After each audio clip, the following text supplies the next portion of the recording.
साल में भीड़ बड़ी भारी रहे आसो के साल में। छठ के सामान लेवे गइला बाजार में भीड़ बड़ी भारी रहे आसो के साल में।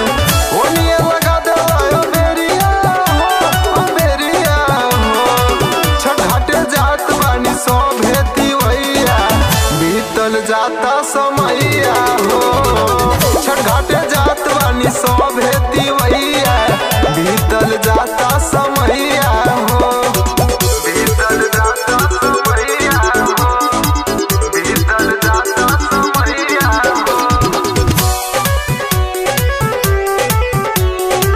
Music by Aman Rock.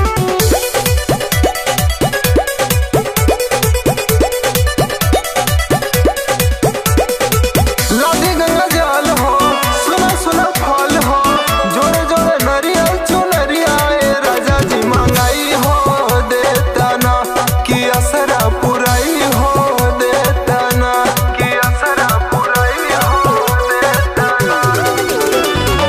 लादी गंगा जल हो सुना सुना फल हो जोड़े जोड़े नरियल चुनरिया ए राजा जी मंगाई हो देता ना कि असरा पुराई हो देता ना। लिए हा पान और सुपरिया हो सुपरिया हो। छठ घाटे जात बानी सब हेती वैया बीतल जाता समैया हो। छठ घाटे जात बानी सब हेती वैया बीतल जाता समैया हो। बीतल जाता समैया हो। बीतल जाता समैया हो।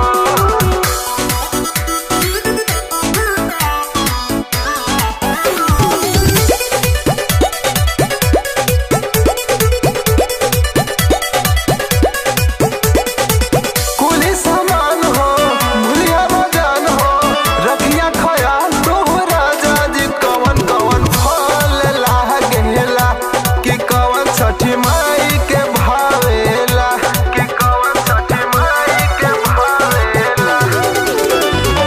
कुली सामान हो भुलिया जान हो रखिया खयाल तोह राजा जी कवन कवन फल लागेला कि कवन छठी माई के भावेला।